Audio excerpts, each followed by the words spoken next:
Welcome to Weird Games and Weirder People, a podcast about role-playing games and the weird, wonderful people behind them. Hello, wonderful weirdos. This is Diogo Nogueira, and today's guest is Craig Hatler.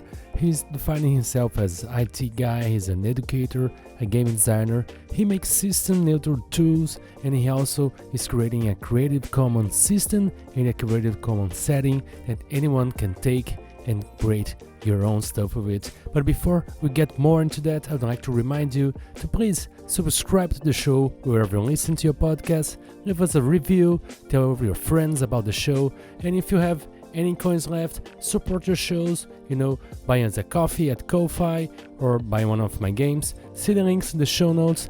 And now getting back talking about Craig Hatler, we talked about his journey in the RPG, how he played so many games. He's like a connoisseur of systems, and talk about how he played from very, narrative and experimental stuff to more traditional games.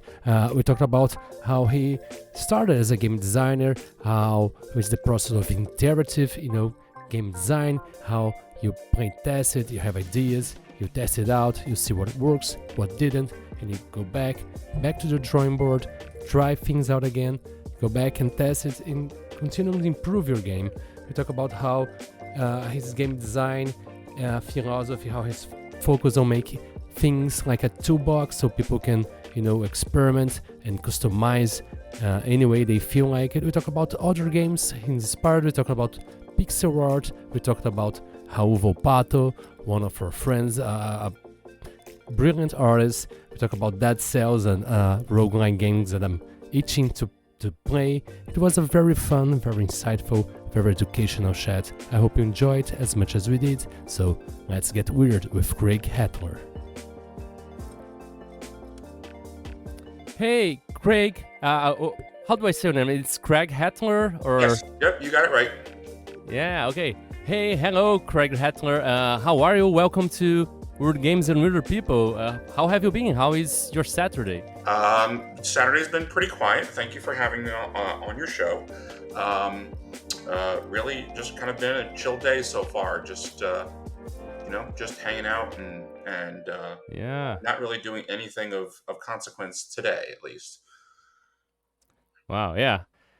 Here it's been pretty hectic. We just lost one of our cats, but she was pretty old, and she was like 18 years old, she can drink now and this kind of stuff. But she was I can definitely sympathize. Within my family, we have said goodbye to a number of pets, cats and dogs. So they've gone over the Rainbow Bridge, and they're in good company in the hereafter. Yeah, for sure. It's tough, but I mean, she got really close to us in the last few years. She was really always in the corners writing, but after, because we had 6 cats. Oh wow. And then some died, Mm-hmm. and now she felt more comfortable, and now we have only 3. Okay. But they always die of old age, so they live a happy life. So I'm happy we gave them a long life. It's the last months are always hard, but I mean, yes, there's sure. a lot of good stuff to remember, so that's what I'm trying to focus on. Of course, yes. Yeah. I Craig, actually first was of all, I was not a cat person. It took my sister rescuing a cat wow. back in 2005 to turn me into a cat person. Turn really our family into cat people. We only had dogs prior to that, but definitely 100% on board the cat train now.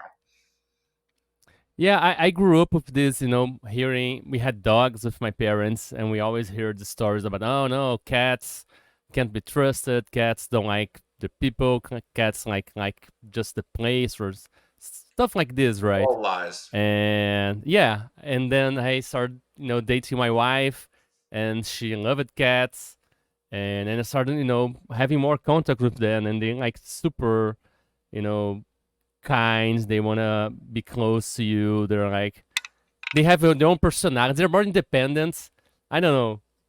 I like dogs too, but I feel like when a cat sits close to you, he really wants to be near, or Yes. you're being petted, because when they want their time too, don't get close. They want to be alone. They will be alone. Exactly. Yes. It's fun. Yeah. I love cats now. We have 3, but we're always like thinking, well, we're starting to have too few cats. We need more cats. We need a kitten. Well, there's also this thing, Yeah. that they talk about a lot on TikTok, the cat distribution system. People wind up finding cats on the side of the road. Oh yeah. My sister had adopted one where her and my mom were in a shopping center, and they found one that traveled in the wheel well of a car. Yeah. Yeah, it's kind of crazy how that all works. Yeah. Craig, I want to thank you for coming to the show. I posted online, I had a cancellation, and you have interacted with me before. Like Yeah. we have mutuals, and I have been seeing like interacted to the show, and it was really a pleasure to have you here. Have someone who is interested, and talk about interesting stuff. So it's a pleasure to have you here, and it's always Thank you again for something. having me for sure. I'm very. I Uh, think I was actually on. I think I was in your pool of possible guests to begin with, but as it yeah, happens, those opportunities when you see an opportunity like that, you can't pass it up. yeah, I'm not great with schedules, and then it's big, and people keep asking me, and I'm trying to invite other people, and people cancel, and I have to cancel sometimes too. I had to cancel because of the trips, to GaryCon Okay. and and stuff like this, and I got sick, and cats got sick, and it's complicated. But thank you very much. Thank you so much for being here, and I'd like to ask you to introduce yourself to the wonderful readers out there. So, who is Craig Hatler? What is that you do? And if you can share a small word detail about yourself, maybe a word habit, the way you do coffee or something like Sure. this. So I am let's see, in my day job, I am a combination IT and education professional. So I've been working in either IT or education now for over 20 years. Ever since Mm. basically got out of undergrad, I've either been teaching or working in IT or some combination of both. Um, What do you teach? so at the moment, I'm teaching part time, and I'm teaching a course in Mm. instructional technology for the education department at the university where I work. The pre teachers a require a basic instructional technology course as part of their program to graduate. So Mm-hmm. it's more about, it's not so much teaching them how to use technology. It's more about developing the mindset of how can they leverage technology in the classroom, integrate it to improve learning or to improve their own classroom management or a variety of other Yes. things. Show like the possibilities of what is possible, and Exactly.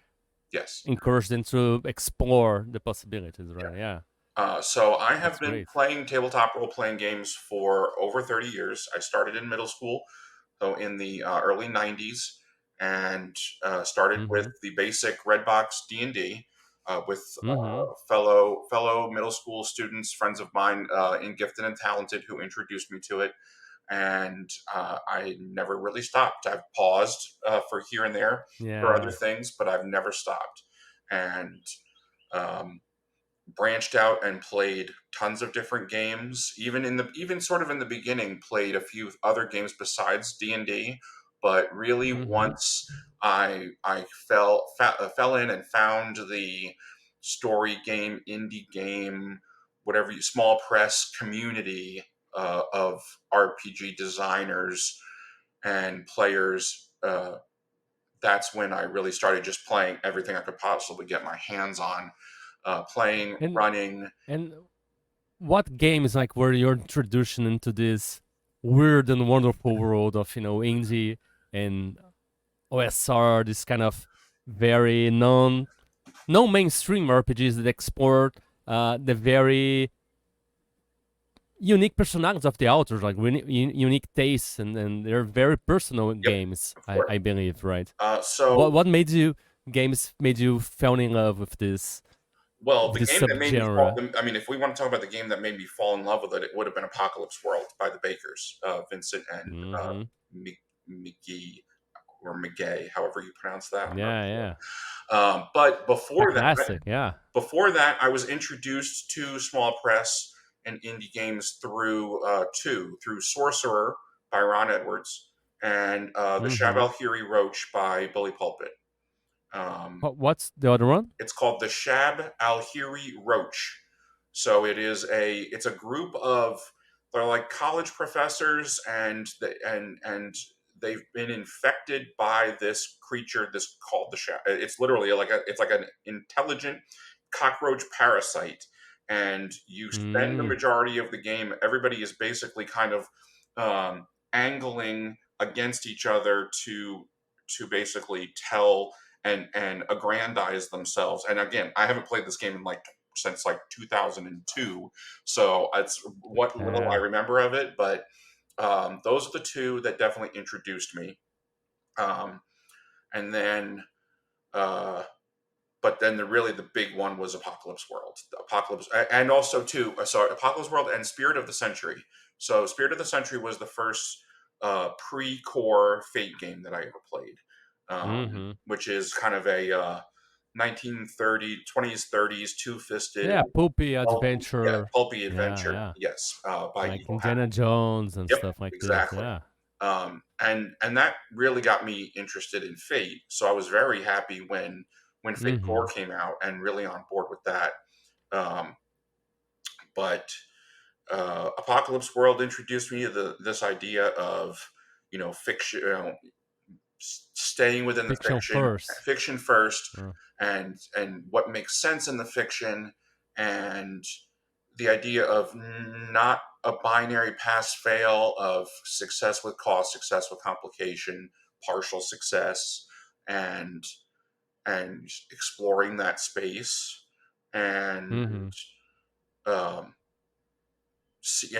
then also too the whole it's not just, okay, well, I want to unlock the door. Okay, you don't unlock the door. You fail your unlock. You fail your pick lock check. You don't pick the lock. That's it. Well, you don't pick the lock, and the guards are warned. The idea of failing forward, the idea that the story is carried forward, and you're not just sitting there stuck saying, well, okay, I didn't pick the lock. What happens now? So it does a little bit of taking the onus off the GM to be constantly, playing that game of what happens next by not really scripting, but I mean, moves in Powered by the Apocalypse games are kind of scripted out in advance. But so it gives some help and some guidance to how to continue the story forward, so that everybody's not just sort of staring at each other, wondering what happens next. Yeah, I would say that PBTA kind of tries to emulate genres of fictions, so the moves will push the consequence and then what happens in the game toward this establishing, ways stories unfold in these genres, right? To simulate what happens to keep the theme of the game cohesive, right? Yes, exactly. Yeah. And then after that, I've played Worlds of Darkness, I've played Werewolf, I've Changeling. It's owned by Onyx Path now, but it used to be White Wolf. It's their other line called Trinity.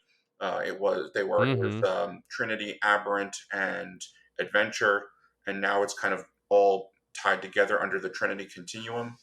They either had like a StarCraft supplement for one of their games. Well, it's very it was called Trinity, and now it's because they wanted to call it Aeon, and that was the far future one. So yes, it was a very futuristic science fiction approach to the setting. Yeah. They wanted to call it Aeon, but at the time they couldn't, because there was an animated series that was on MTV's Liquid Television called Aeon Flux, and they said they didn't want to try and step on the copyright toes, or they got pushback from Aeon Flux, and so they just decided to not call it Aeon and call it Trinity instead. So now I guess they got that all sorted out. So Trinity Continuum is kind of the umbrella, and then the individual games. So there's Aeon is far future, Aberrant is present day superheroes, modern day superheroes. Adventure is very similar to Spirit of the Century, again, pulp heroes. Pope. But then Yeah. they're also putting out new ones. So, for example, Aether is Victorian era, and they're going to be creating supplements to highlight more time periods than just the core three.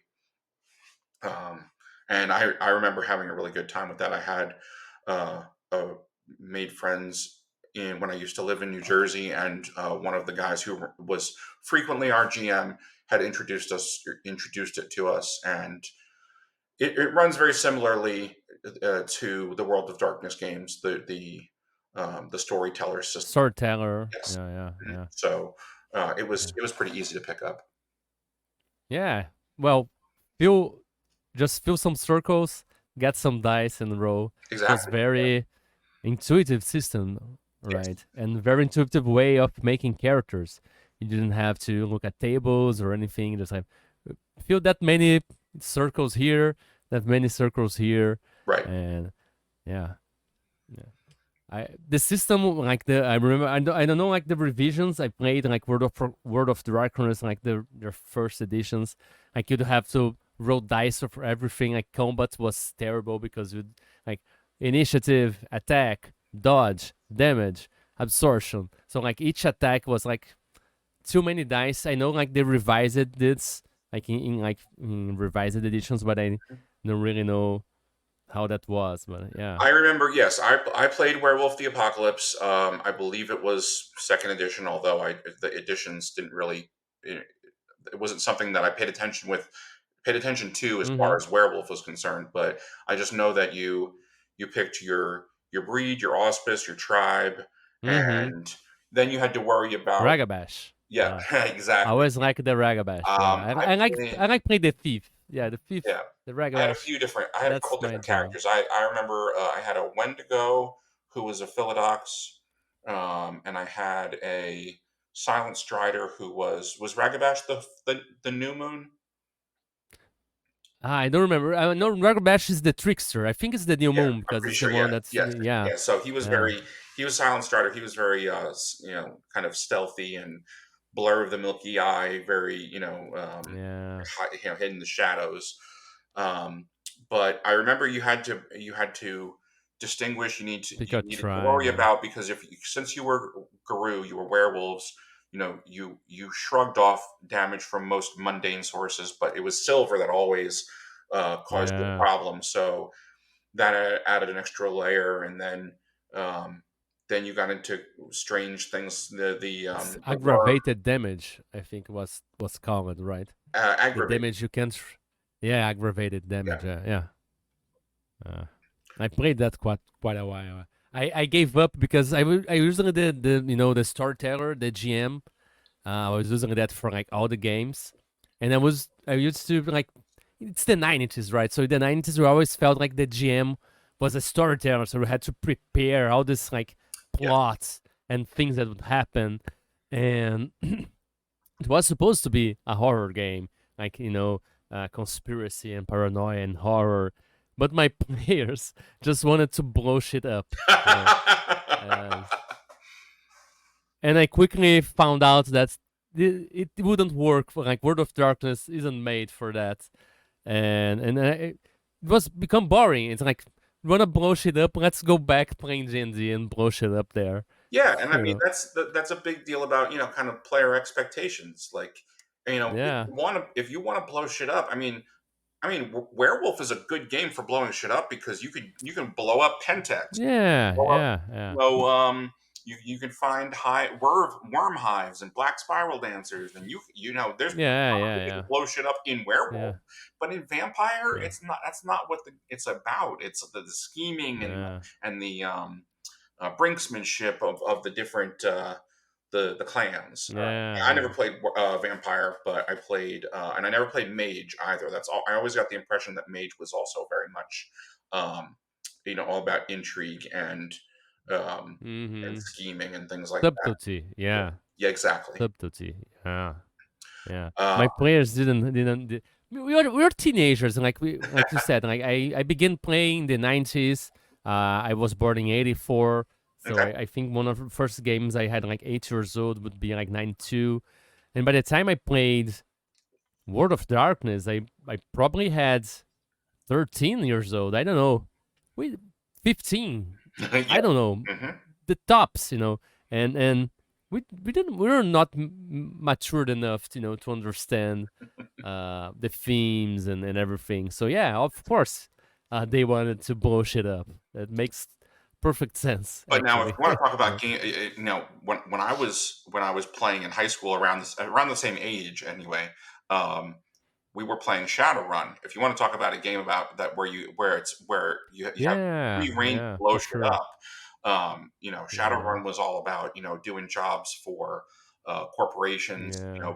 being hired by your shady Mister I Johnson. should I should have been playing Shadowrun, but I was a teenager. I was into punk rock, and like this attitude, the aesthetic, and Vampire, like the World of Darkness, had all this kind of punk But God, aesthetic, yeah, rock and roll, the Gothic, but they had the Bruja. The Bruja are punks, So right. yeah, yeah. So So I've been told. Yes. yeah, yeah.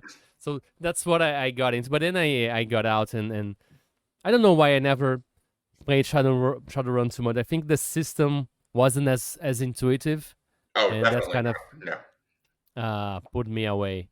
And yeah, It was very complicated and it was very intricate, yeah, and yeah, you not just in character creation, but then um, how you resolved tests, and then you get into yeah, combat, yeah, and you had your condition monitor, and you had so much overflow, and I could just remember yeah, seeing the character sheet, and yeah. I mean we The got it. only Shadowrun I have now is that new like narrative Shadowrun, the Shadowrun Anarchy. Okay. It's very, it's kind of dice dicey pooly kind of Cortex similar system, so Okay. it's way simpler. Yeah, Gotcha. but go ahead. Like No, no, no, you it's played fine. all these I just games. remember Yeah, it yeah, being very I yeah, remember it being very crunchy, and, yeah, we got it enough to be able to play it back then, but I wouldn't go back to it. I definitely would find, yeah. um I remember there was somebody made a game, a Powered by the Apocalypse version called Sixth World, which I played, I remember enjoying. Um I would give Cyberpunk Red a try. I just haven't gotten to it. There's just the list of games, and of course, there's a new game coming out every single day. Oh So yeah. like the pile of Yeah. games. Oh yeah, More than one. More than one. more than one. Like they made a research last year just on drive-through RPG, just core rule systems last year. I think it was close to 1,000 or something. Gosh, Yeah. per day.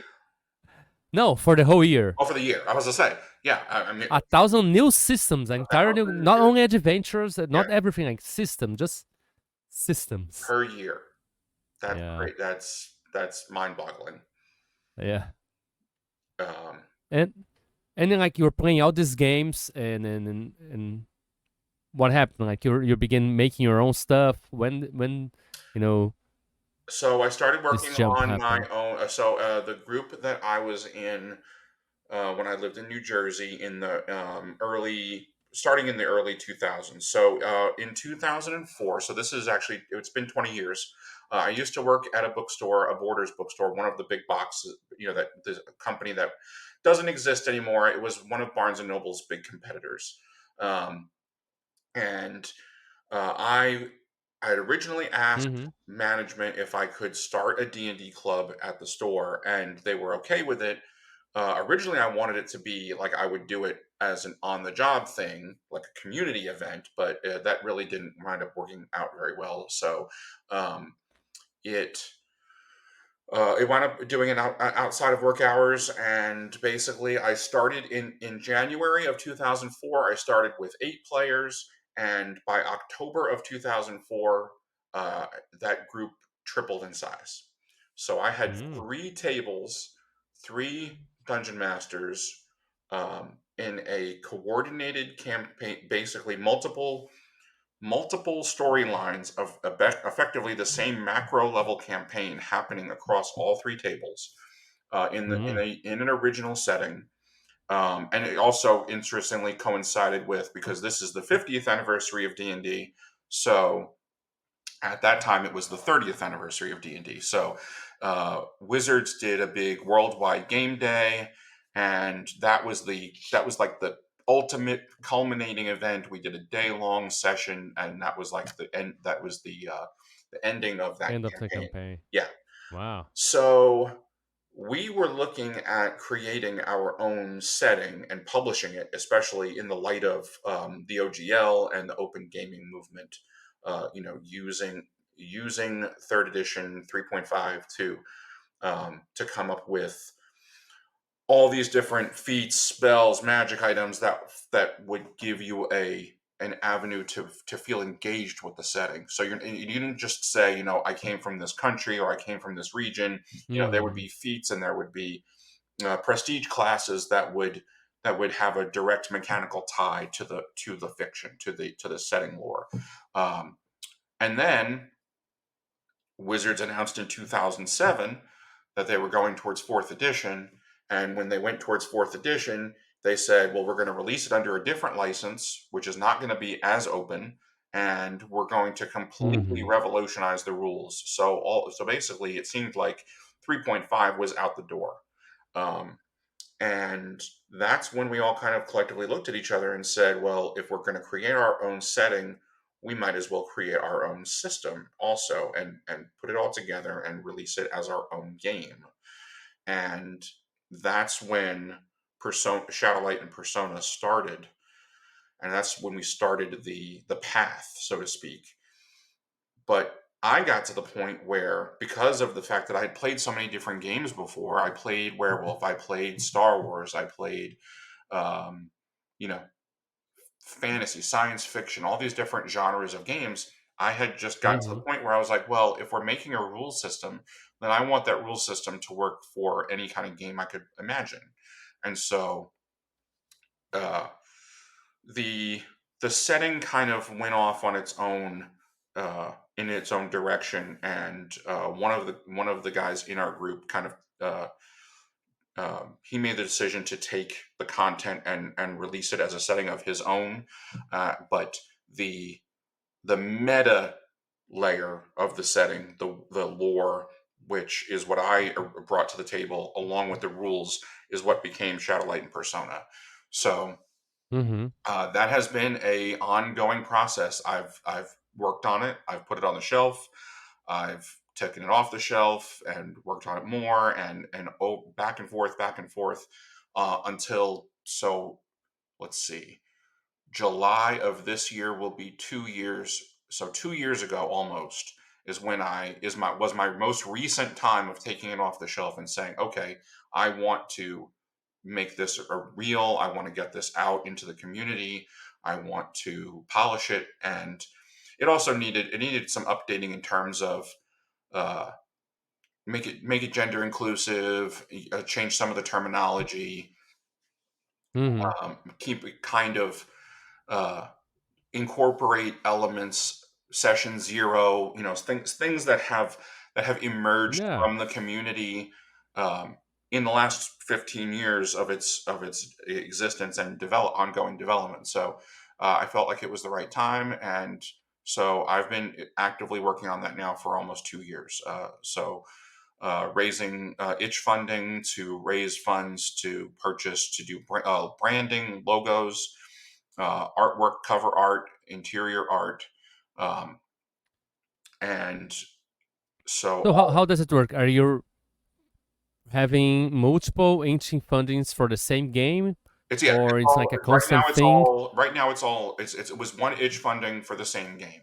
So okay. The core game allows you the opportunity to sit down and decide what kind of game you're going to play together. And all of the games are effectively universes that take place within the same multiverse. I see. Yeah, I was asking because the way you were describing is very, for the wonderful readers that listen to us, it's what we call like interactive design. Like you don't sit down, make a game, and then the game is done, and you publish it, and that's it. Like you make a game and you play it, and you see some things and you work on it, and you leave it there. You think about those problems you realize you have to fix, and you play it again and write a little bit more, and but you think you still have stuff to do, and you play new games, you learn new things, you read other stuff and say, oh, I could what you're saying, like the community now, we learned a lot of new things. We learned how to be more inclusive, we learned how to provide better tools for people to be more comfortable at the table, and then like we can incorporate that stuff in our games now, and I think it's important to also, maybe that's what I was asking, like do you do multiple itch fundings, because I think there wouldn't be anything wrong, like, oh, this is like the first version, I'm implementing this, or I need fundings to do this and this and that, and then it works. It's like the version but like you learn new things and you expand the game, like new itching funding, like to make like a, that's one thing that I think about doing one of my games, like Primal Quest, which I released as like Primal Quest Essentials. I will like produce more stuff, and after a while I could do like Primal Quest Core, and then after a while, keep expanding. I think it's a way of seeing game designing and more accessible for people to try. They can start small, funding it, and release it on a small version, and then develop it more, fund it again, and always offering more. Of course, you're not funding the same thing, but I think it's a cool way to see that the development of a game doesn't have to happen all at once, right? Of course, and so far I've only had the one itch funding, and I'm kind of on the fence about whether or not I want to do another crowdfunding effort. It was uh, it was a little daunting from a morale perspective. You see very It's successful. stressful, right? Well, it was stressful from the standpoint of, you see very successful crowdfunding campaigns, funded in 30 minutes. Like, well, that's great. But I mean, like, I was like, reaching out to, family and friends and like, hey, I'd love, this is my primary thing right now. I need to fund. I need a logo for myself, for Craig Hatler Games. I need a logo for the game itself. I need some interior artwork. I need cover artwork for my core book. And as far as the artwork was concerned, I got very fortunate. The artist that I went with, he had an opening in his commissions, and I was able to make that work. And um, and I was able to get enough from the itch funding to be able to cover that all. So now my current line of thinking is that the core book is going to remain digital and is currently in layout. I don't have a timeline for that right now. It's just an ongoing process. Sort of the person that I'm working with, her name is Karen, and we're working on it as we have opportunity in with real life, throwing things in our direction. Yeah. But my current line of thinking is that I'm going to start putting out sort of other games call them campaign frames or play sets, but specific applications of the core, and offering those as zines. And that was basically what I've been working on most recently. I kind of cobbled together everything that I had been sort of poking and prodding at for about a year now, and compiled it all and put together this zine, which is one of these campaign frames. So I'm gonna. What's the name of the zine? The name of the zine is called "A Covenant to Mend a Galaxy in Tatters." It is my ode. It's my kind of like love letter to Star Wars, basically. Only it's what if Star Wars only when the Galactic Civil War ended, there was no winner. So the Empire was destroyed, the Alliance was destroyed, and now everyone's just sort of left to pick up the pieces and fend for themselves and figure out how they're going to survive going forward. So it's very much a space opera. It's very much a, I mean, you could Post-apocalyptic, post-apocalyptic, yes. But it's this idea that maybe galactic government doesn't work, and maybe people have to really sort of focus on smaller scale, organizing and mutual aid in order to survive in the galaxy. So that's sort of Community, right? exactly, yes. So that's the premise, and that uses very much the defaults of the game. So the defaults of the system are pretty much settings that are come right out of the book, but I encourage people to take those defaults and to monkey with them and to to turn the knobs and Yeah. flick the switches, to bolt things on, take them off. And so I think with some of the other campaign frames that I put out, I think I'm going to start to do that. I might put out a campaign frame that says, okay, instead of using this to resolve And challenges, it's going to do this instead, or this is how you're they'll come with all the rules too, or just the setting. You have to consult the rules on the PDF. right. I want to. Yeah. So not the core rules. I mean, you still need the core book in order to play, but Okay. the campaign frames will sort of give you say, okay, if we're going to make changes from the core, then we're going to lay out what those changes are in the campaign frame in the zine. I see. And the core won't have like a physical version. No, the core won't have a physical version. The core will remain digital, but I do have in mind what I want to make. How big is the core book? Is it like a zine size too, or I think how that big is it?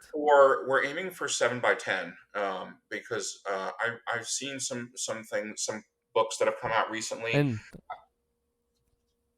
page size and stuff. Page count, I want to say that we're around 100 right now. But Okay. yeah, it's not going to be that substantial. And Mm-hmm. that is the sort of, like I said, that's the meta setting as well as the rule system combined into the same book. So it's very much the minimum that you need in order to play, and then you're encouraged to expand at your own table within your own group, and then the campaign Mm-hmm. frames will sort of flesh out and go in specific directions. Like if you want to play, if you're interested in this, take a look at this, and this will answer a lot of your questions for you in advance if you want to try and hit the ground running and get started sooner rather than coming up with something from scratch. Very cool. And what would you say would be maybe the weirdest or weirdest cool thing in the system itself? Like it's Shadow Lights and Persona are like the same system, or different systems? No, Is they're one a the same. setting and one a So, system? well, so they are. If we're talking purely rules, Persona is the rule Mm-hmm. system. Okay. Shadowlight is the lore, and they Oh yeah. effectively exist with each other on a continuum. So you can certainly completely ignore the lore and just play a game using Mm-hmm. the Persona rules, or I could take 5th edition D&D, and I have done it before. I ran a 5th edition Mm-hmm. D&D campaign that existed within the Shadowlight lore. So either end of that equation is a possibility, and that's the way that I wanted to offer it to people, because some people may look at the system Yeah. and say they're not interested in it, and I totally get that. I mean, Of it's course. um, Yeah. but they The, may be interested in they may open up the lore and they say, oh well, this new species that's introduced is really interesting, or this concept for how magic works or how the supernatural mm-hmm. works is really interesting, and I want to use that, and that comes from the lore. So yeah, by all means, that's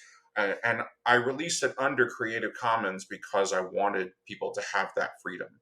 So it's released under CC BY. So people are welcome to do their own thing with it, make their own games with it, and as long as they just give me credit, that's all. Yeah. Of course. And what is like the weird cool thing about the Persona system? What is The weird cool that makes you thing. want to play it? Yeah. So for me, it's that everything is customizable. I wouldn't necessarily say that it's weird, but it's definitely cool because I like that kind of freedom. I like the kind of freedom to say, here's how you make a character, but you're going to work with your GM, who in Persona, the GM is called the chorus, in keeping with Mm-hmm. the sort of Greek drama, the theater masks and everything. So you're going to work with your GM and you're going to say, hey, well, you know, so we've decided what kind of game we're going to play. We're going to play modern day superheroes. So, we're Mm-hmm. ordinary people in the 21st century, and something happens and all of a sudden we discover that we have superpowers. So I want to be able to, shoot laser blasts from my eyes. Okay, well, what's that going to do? How is that going to, so, you have the way that you do things, and then the way that you are better, or what makes you better at doing those things. So your Mm-hmm. character a a melee skill, and my character may have a melee skill, but I may have a like small weapons enhancement that says that when I use my melee skill, I get to re-roll a die, for Mm-hmm. example. So it you're always able to do something. There's never going to be a situation where you can't attempt something. Hey, I want to do this. Mm-hmm. Okay, you're always going to have a minimum of one die. The skill is going to say that you have more dice to do what you want to try and do, and then your enhancement is going to say when you do the thing, you are better at it, and this is what the mechanical effect is. So Mm-hmm. um, that's My more question about customization. Like, for example, is it more like D&D with my list of skills and feats, or is it more like Fate, which is like open-ended things you can make up, it's more like and Fate. there's mechanics? Okay, It's more like awesome. Fate, Yeah, where so Fate gives you a framework for your stunts. It says, yeah, like, yeah. these are the bare minimum. This is what a stunt. These are the possibilities for How what it you can works? do. You can create on this framework, Right. and You yeah. can take a stunt that we've written for a skill, Mm-hmm. or you can come up with your own stunts.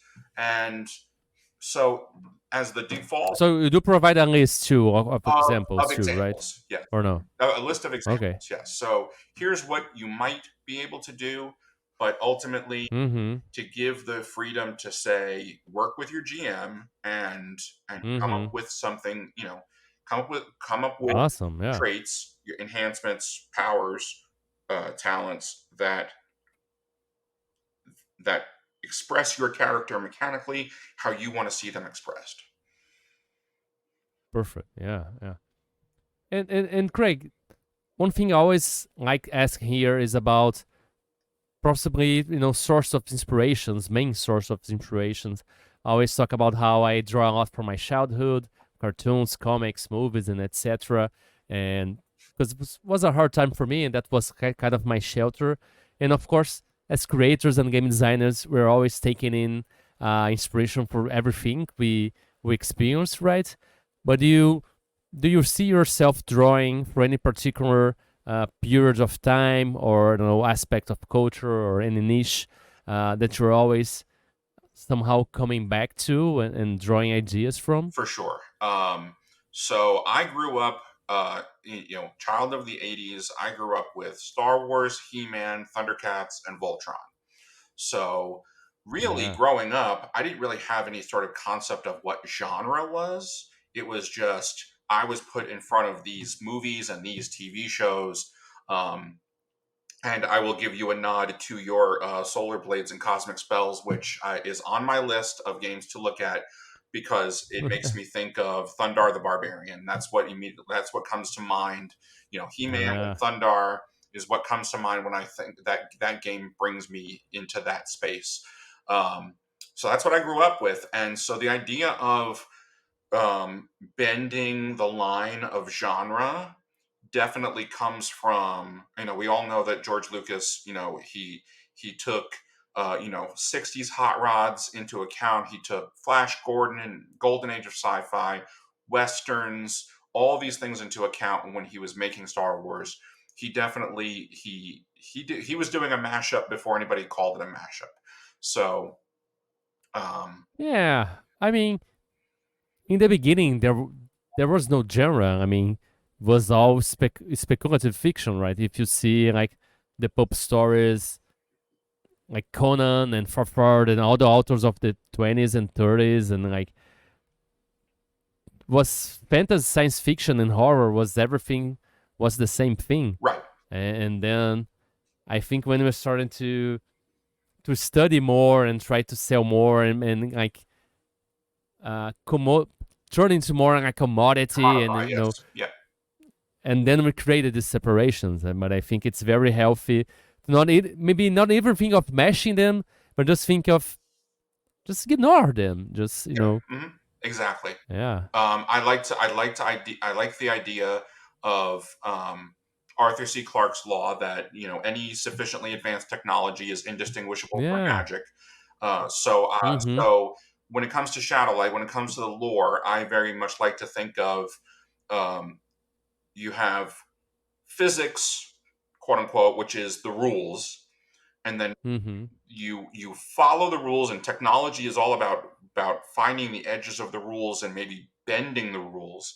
But magic is outright breaking them. Like you know the playbook, and you know how to just tear pages out and write your own pages. And so that's very much my mode of thinking as far as how the supernatural exists in Shadowlight. Yeah. Is there any example of the rules about this? Because I was very curious. I'm like, yeah, that very cool way of thinking, like game design, like using the technology to maybe stay within the rules and use magic to break. So yes, so that's the distinguishing characteristic between. So characters in Shadowlight and Persona have attributes and traits, and the traits are enhancements, powers, and talents. So your enhancements are the things that make you better at your skills, but powers are direct application of the supernatural. So, like, I hold out my hand and I will a kind of a gout of flame, or like a candle flame, to appear in my hand where there was none before, and that's breaking. That's breaking the law. Breaking the laws of physics, basically. Yeah, in this setting, like, but not in the game system. I was wondering if we could like figure out a way to create like this distinction in the system side as well. Like, right. That is, but technology. That is my game mechanic distinction. So if you have a power on your character sheet, that is direct application of the supernatural. So whether you call it magic, or whether you call it psionics, or you call it shamanism, or whatever, that is what is, for all intents and purposes, magic. If you have a power on your character sheet, that is breaking the laws of nature and the laws of physics. It's a direct application of the supernatural.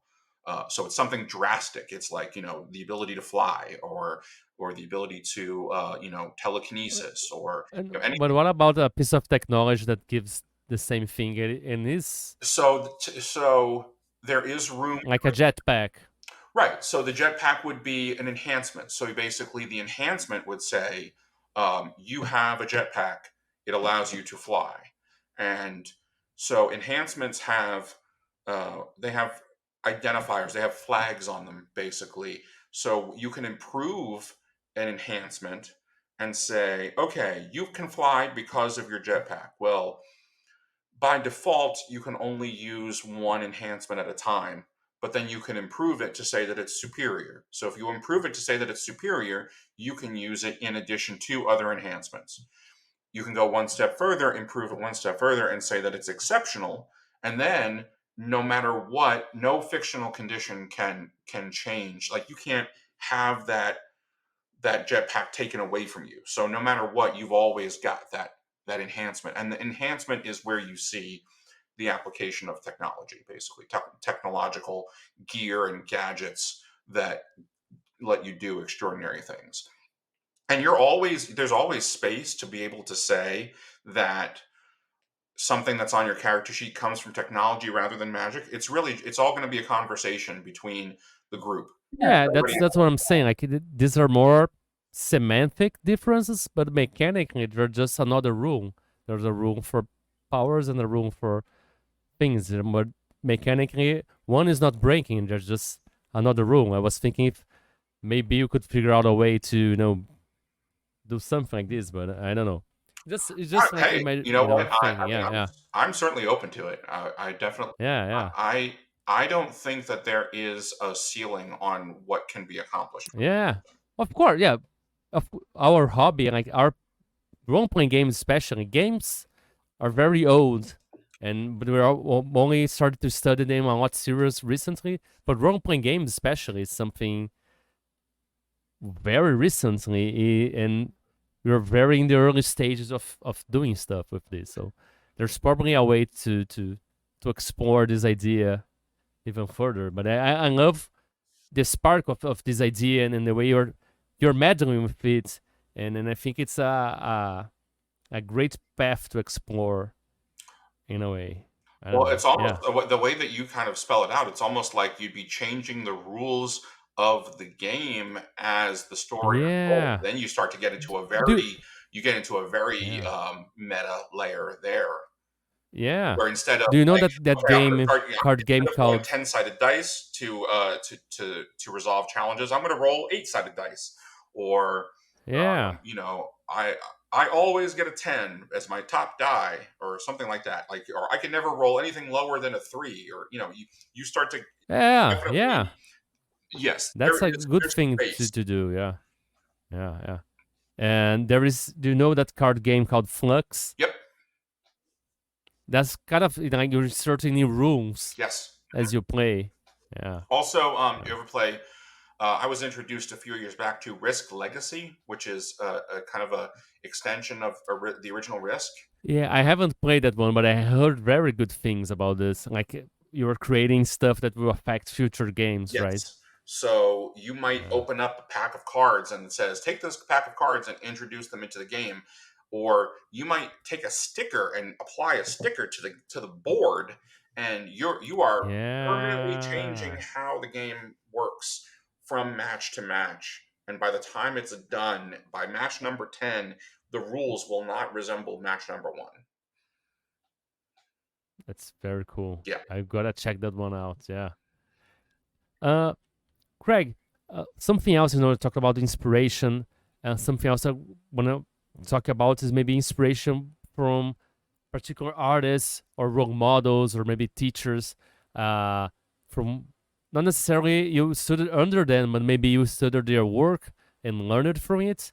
And those people could be other game designers or maybe just writers or painters, any kind of creator that maybe inspires you in the way they do their work, or maybe the way they talk about their work or presents themselves in their creative space. Do you have any kind of role model or someone you try to emulate in this way? Sure. So one of my earliest memories is I was taken to see The Dark Crystal in the movie theater, the Jim Henson movie. So I definitely Mm-hmm. would say that Jim Henson and Brian Froud, who worked on that movie together, definitely I would say are role models as storytellers and artists and creative people for sure. Um, Also, another element that an inspiration for Shadow Light, almost as kind of a what if game. You sit down and you're like, okay, well, we're gonna come up with the details of our game. Almost kind of you could apply an anthology mindset to it, and that comes from Twilight Zone. So for me, I was introduced to Mm. Twilight Zone and other similar episodic anthology type series. Star Trek is probably another example of an episodic television series that was very much now Star Trek certainly has a lot more consistency from episode to episode, um, but with Twilight Zone you could have one episode be a western and one episode be astronauts in space and one episode be taking place in World War II. I guess that Mm-hmm. multi-genre approach definitely, or that the multi-genre approach, and the every episode has a quirk about it, or a unique thing. So one episode of Twilight Zone is a mannequin who thinks that she's a real person, or I have a Hmm. I have a stopwatch that stops time. Like, it's those, and every episode has the unique thing that's different, that sets it. Yeah. Here's the baseline of reality, and now we're shifting it over, and we're Yeah. introducing this supernatural element. Um, It's almost like every episode is an adventure for an RPG. Like Correct. to get Star Trek, you can get like every episode and write an adventure for like a sci-fi game, or even like horror game. If you take it like just a little bit further, it can be really weird and really creative. And then And yeah. then there's some episodes that blur the lines. Like, there's the I can't remember the name of it, but it's the one where the entire episode it's these astronauts, and they're exploring this strange landscape, and then by the end of the episode, everything zooms out, and you realize that they're really, really small, and that the one human, quote unquote, in the movie, or in the episode, is a human, and is way bigger because they're so small. And um so, I mean, yeah, that's blurring the lines there again. Is it science fiction? Is it horror? Is it suspense? Is it a Yeah. thriller? Is it a mystery? Um, the episode with Robert Redford, where the woman is afraid that death is going to come and take her, and he's a police officer. She takes him in, and he's wounded, and she doesn't realize that she's taken him in, and she's invited death in, until the very end, like that sort of thing. You're playing with your perception, and that idea that there's the world and as a matter of fact, it's kind of a tagline that I came up with literally like 2 weeks ago. Basically, I said, what is shadow light? It's the threshold between the world you thought you knew and the worlds that really are. And that's Wow. a big thing that I took from Twilight Zone. Like, there was always this, there's the town that goes to the old man in the cave to get knowledge about what food to eat, because everything could be contaminated. And then all of a sudden, this outside group comes in, and they want to know. They go into the cave and find the old man, and it turns out the old man is a computer, like, this massive supercomputer. Hmm. Like, that's the stuff that really just gets me fired up. Yeah. Yeah. It's it's it's something hard to see in role playing games, like the unexpected too, right? And it's something to explore more, and then this can be really inspiring. Uh, Greg, I wanted to ask you: do you think you have any? What would you say is like your strength or your advantage that you bring into to the work that you do, to Shadow Lights or Persona, to this the campaign frames you're making? So I would say my strength is in my imagination. Is the ability to take in, you know, I've read books, I've watched a lot of TV, I've watched a lot of movies over the years, and I feel like I have a very deep bag of tricks when it comes to, taking Nice. elements from fiction, from different areas, and coming up with something that's, certainly not new, but definitely interesting and Still like an intriguing. artist. Yeah, Yeah, I always exactly, talk about this book. Yeah, exactly. like plagiarism is stealing from just one person, and originality is when you steal from 10, from 20, and you always insert a little bit of yourself. Like we I love this phrase that says like the human hand is incapable of making like a perfect copy, because we always lack something, and we find ourselves like our voices in the stuff we lack. Like, is that why I asked about, like, maybe you had a role model and maybe someone tried to emulate and learn from, and I would say that, I mean, and just about every person whose table I've sat down to as a GM, I would consider, has inspired me. I've always I Yeah. always feel like I've taken something away. The ability to be open to the players at your table and take in their input, Learn from them. learn Yeah. from them, make sure that they feel like they always have agency at the table, that they can always that their choices always have an impact on the flow of the story. Um, that asking good questions. One of the things that came out of Apocalypse World is this whole idea of ask questions and act on the answers, and I think that's such a huge you know uh, indie gaming concept, and this idea that you leave space for, okay, I don't necessarily have to write this stuff all down in advance. I don't have to spend. We are all responsible for the fun here. Like, it's not like the traditional mainstream gaming of the 90s and early 2000s, right? It's like the GM prepares everything and it's responsible for the fun. The players go there, and if it's not fun, it's because the adventure wasn't good.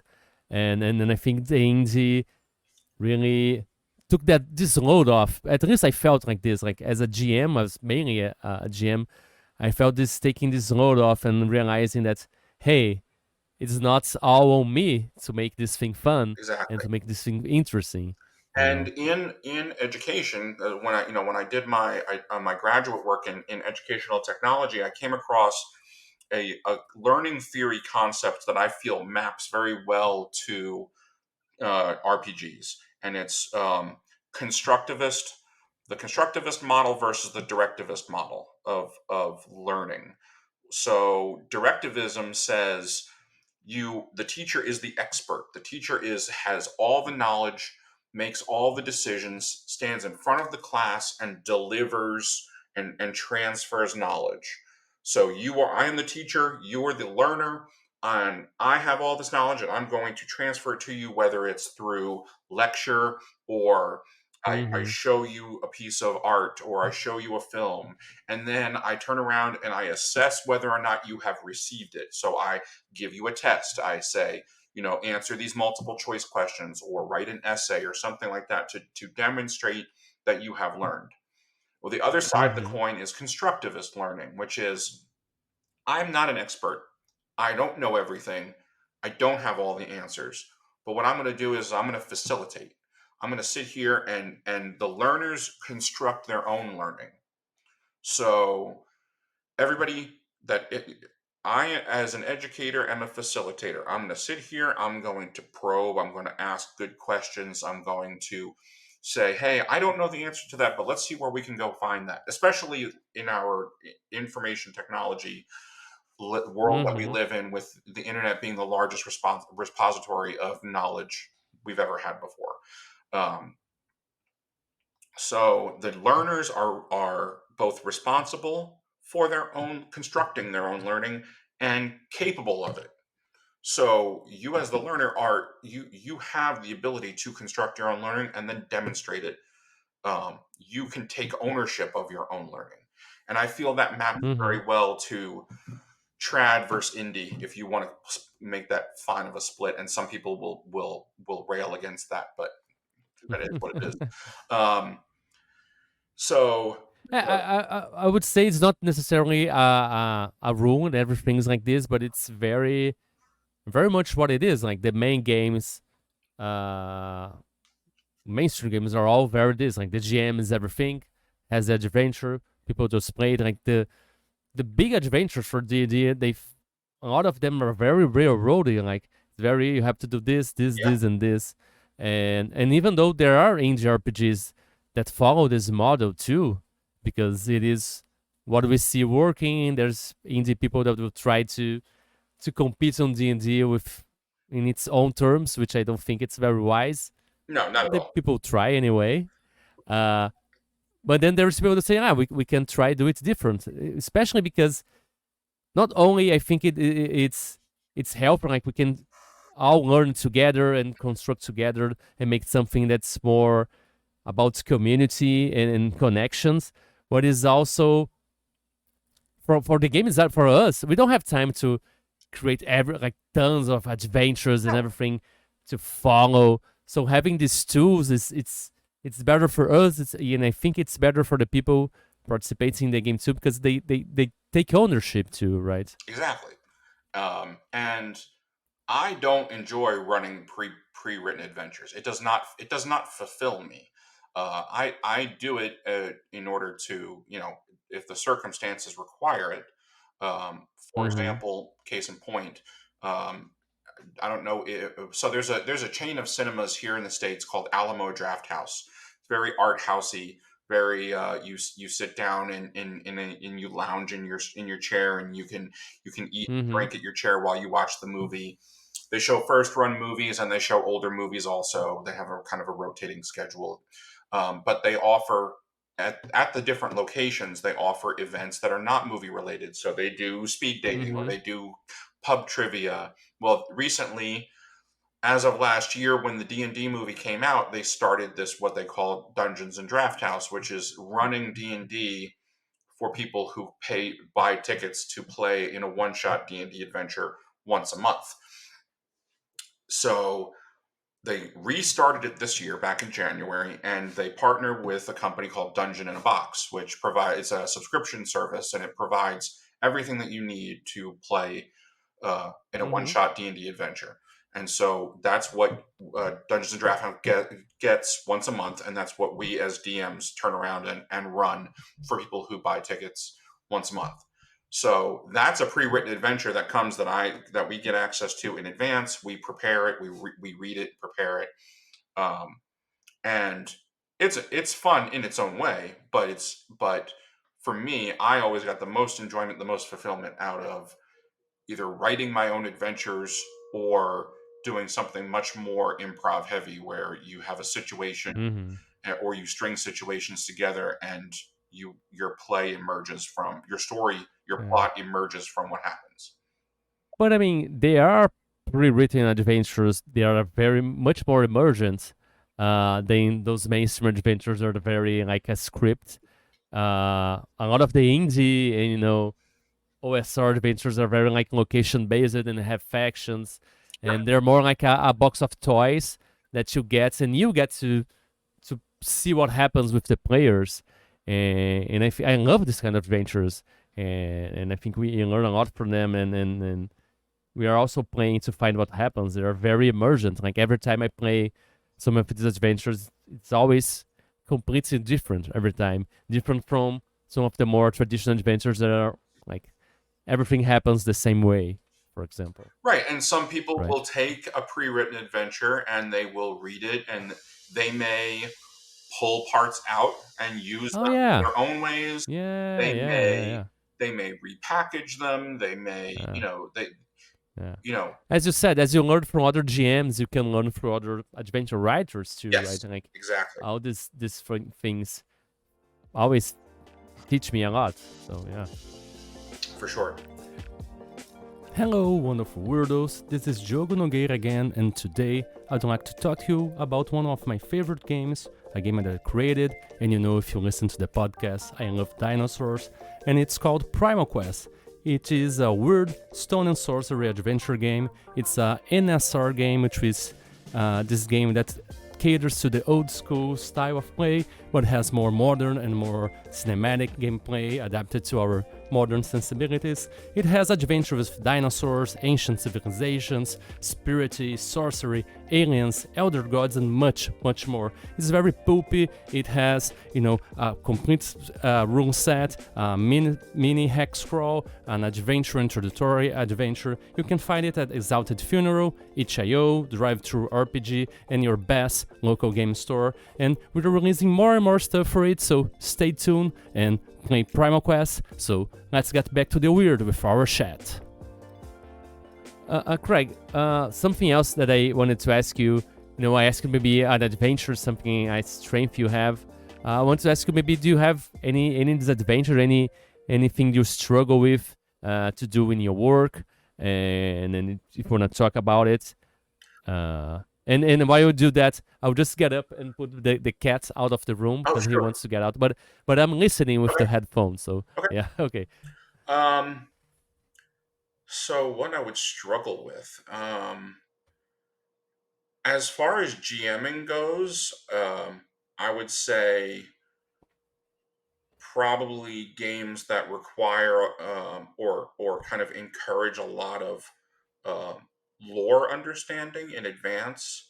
One thing I've definitely struggled with is is reading whole like game books in advance to their completion to try and understand. I generally tend to do a lot of scanning to try and get the gist of something and then just sort of pick it up and run with it.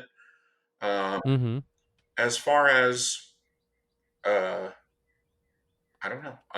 It's kind of funny. I don't know if I've ever really spent a lot of time thinking about shortcoming Yeah. as a GM. Well, as a game designer, as a creator, is there something you wish you were able to do better, that you want to work more on, or something like this? Oh yeah, I mean, I wish basically, I wish that I was much more self sufficient. I certainly wish that I could, do all my and I've been working on it. I mean, part of creating the zine was to do all my own layout.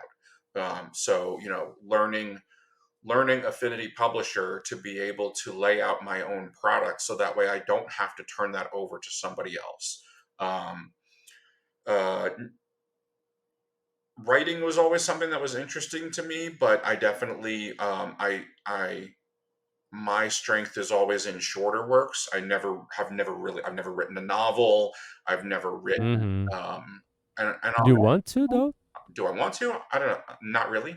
Uh, I mean, Yeah. I mean, then that's not a problem. I enjoy writing short fiction. Uh, Yeah. and also too I enjoy writing descriptive so like setting material, so like writing the history of a nation, or the writing the history of a region, Mm-hmm. writing about it, almost like you would read about in a travel book where you would read about a particular culture. Writing so Certain types of writing definitely are areas that I'm weaker at than others.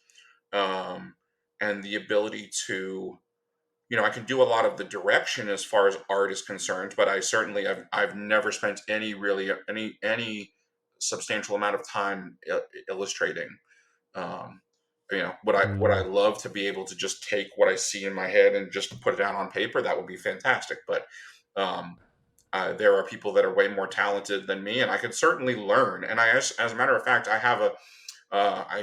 used to be closer with a friend from New Jersey who started out as a coworker and then fellow game designer, who he was incredibly uh, hardworking when it came to his illustrated artistic capabilities.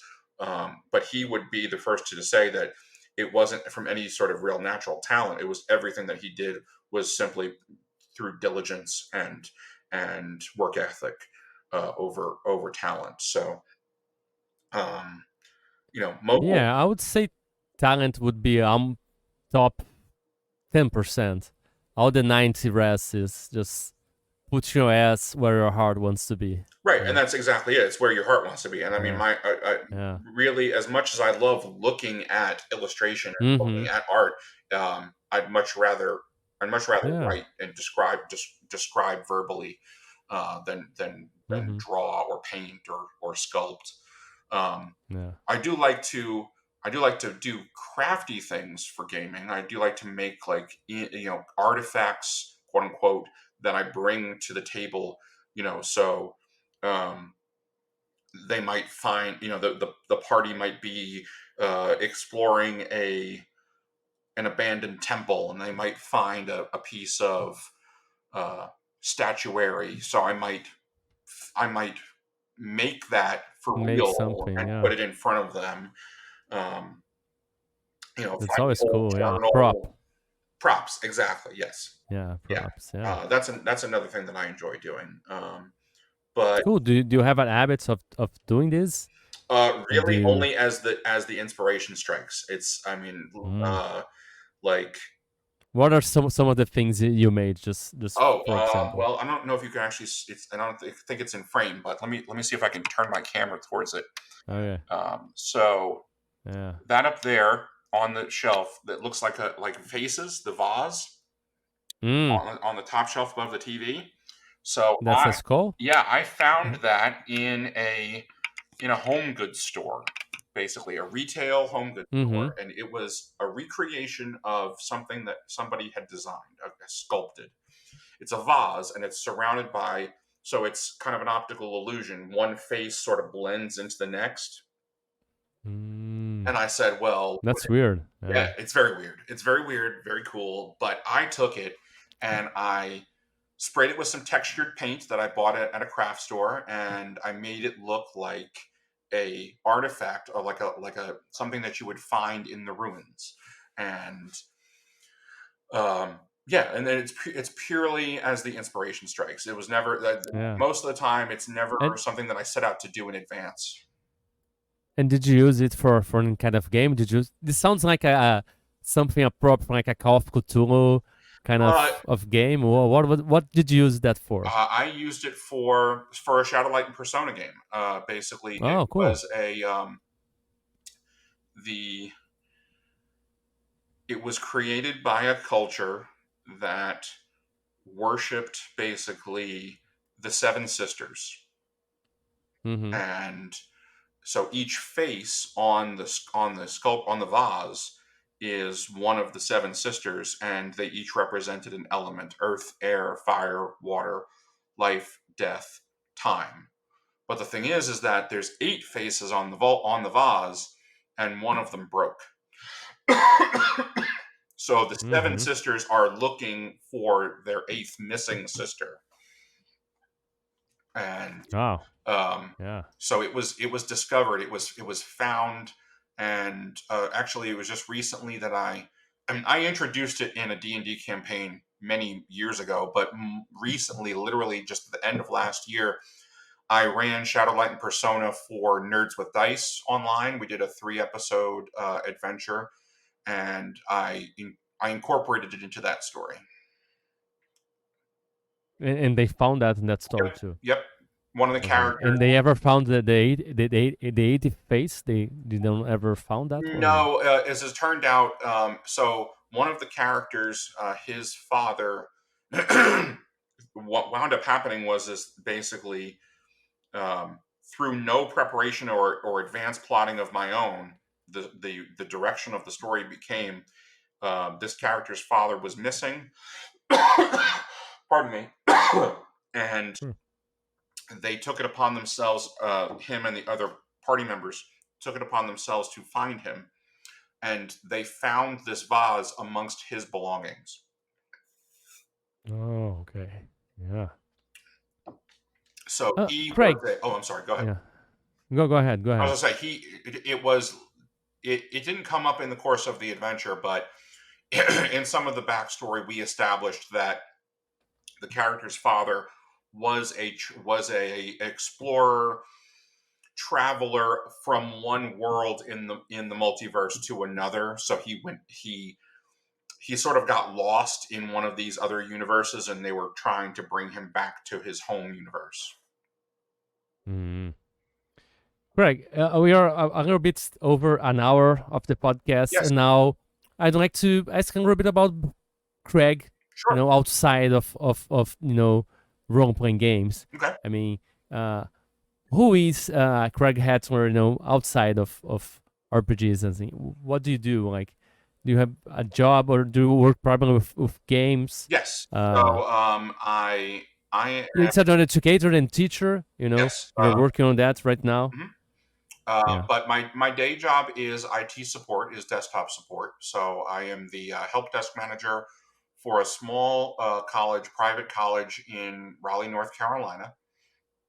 The concept is what's known as historically black colleges and universities. So Shaw University is the oldest HBCU in the southern United States. And it was kind of the foundation for all the other North Carolina HBCUs. All the other HBCUs in North Carolina could draw their roots back to Shaw University. It was founded in 1865. It was intended to educate recently freed slaves. A gentleman from Massachusetts, a Baptist minister, came to Raleigh and started it, and it's been going ever since. So I moved here from Connecticut almost 5 years ago, and I had been looking for work. I was laid off from my job in Connecticut, looking for work down Mm-hmm. here. I have immediate family in the area, so it looked like kind of an opportunity to relocate and get out of the Northeast. I live much closer to, pardon me, to New York City.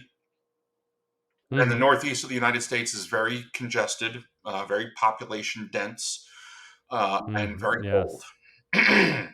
And so it was a good opportunity overall to get out of the Northeast and to be closer to family and to continue doing, also too, to find a job in higher education, which is where I wanted to be working anyway. So Yeah. a lot of things kind of fell into place, and it turned out to be a blessing in disguise. So I've been doing that now Mm-hmm. for almost 5 years. Yeah. And do you ever miss the Northeast? I know it's crowded, but I mean, I don't miss. a lot of this stuff happens there, right? Too. Oh yeah, for sure. I mean, I went up there for New York Comic Con to not this past October, the October before. I don't miss the area at all. I mean, I miss, Okay. yeah. There's things to do up there because of the proximity to New York City, but I Yeah. miss the friends that I made and the friendships and the family. I still have some family up there in New Jersey, but I primarily Mm-hmm. miss the people that I grew close with, uh, Yeah. more than anything. So that's what I miss most about it. I don't necessarily miss I don't miss the driving. I don't miss the driving in on the interstate highways up there. I don't miss the driving in New Jersey. New Jersey is one of the most Yeah. Driving. I hate driving. well. I don't like But see, driving the at thing all. is that New Jersey is the most densely populated state in the United States. Uh, Wow. so driving in New Jersey is different than any other state in the country. And driving in New York City has its own interesting set of challenges. So, Mm-hmm. like, you may not like driving, but driving in New Jersey and in the tri-state area is very different and way more stressful. So I Yeah. don't miss that at all. Really, what I miss most is the people, is my friends. Yeah. And do you ever get to see them? Sometimes, Okay, no, I know people in the United States travel a lot. Like they're always moving, and I know some people like, especially people from gaming, they make like small, friendly, only friends conventions, like in the middle of the way between friends that move afar. Do you have anything like that with yes, the friends I from do. the Northwest? I went away for my undergraduate days to university in Pennsylvania, and so I'm still close with the guys that I played D&D with that I met for the first time back into 99 and 2000, and we still meet up once a year in the summertime and do kind of a gaming weekend. Um, Nice. in the Pocono Mountains, basically. While in the summertime, nobody is renting ski lodges, so they're all cheap, and we all,